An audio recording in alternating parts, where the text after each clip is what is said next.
Bismillahirrahmanirrahim. Assalamualaikum warahmatullahi wabarakatuh. Perkenalkan, nama saya Hermiwati. Saya seorang mahasiswi dari jurusan Pendidikan Bahasa Arab angkatan 2019, tepatnya dari kelas genap atau R002. NIM saya I1A2-19016. Baiklah, di sini saya akan menjelaskan materi dari mata kuliah di Dirosah Al-Quran wal Hadis yang berjudul Syukur dan Kufur Nikmat fil Quran wal Hadis. Untuk pertama kalinya, saya akan menjelaskan pengertian syukur.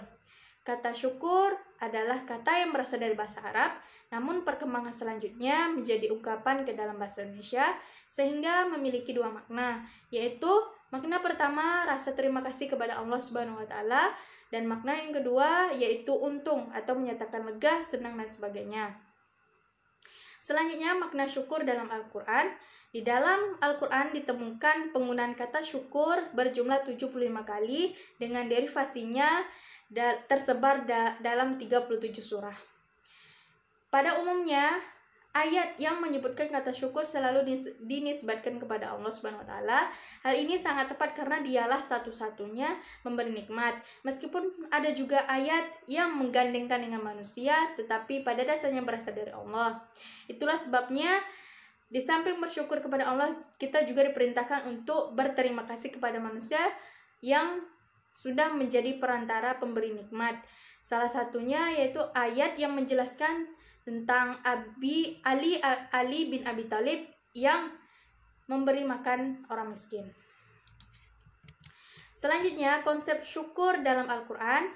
Satu, cara bersyukur dengan Allah, yaitu syukur dengan hati, yaitu bagaimana kita bersyukur dengan hati, yaitu menyadari sepenuh hati bahwa nikmat yang diberikan adalah semata-mata anugerah dan kemurahan Allah. Yang kedua itu syukur dengan lidah, seperti mengucapkan kata Alhamdulillah. Terus yang ketiga itu syukur melalui perbuatan. Jadi syukur itu tidak hanya dilakukan dengan lisan ataupun hanya di dalam hati, namun dengan perbuatan juga atau kita amalkan. Seperti kita bersyukur atas nikmat yang Allah berikan kepada kita. Kita melakukan sedekah, misalnya itu suatu bentuk syukur kita kepada Allah. Bersedekah kepada sesama manusia dan lain sebagainya. Terus yang kedua, hal yang harus kita syukuri seperti kehidupan dan kematian, rezeki, kesehatan, hidayah, terus kemerdekaan dan lain sebagainya. Selanjutnya, pengertian kufur nikmat. Secara bahasa, kata kufur berasal dari kata kafaro yakfuru kufran wa kufuran, berarti menutupi sesuatu, menyembunyikan kebaikan yang telah diterima atau tidak berterima kasih.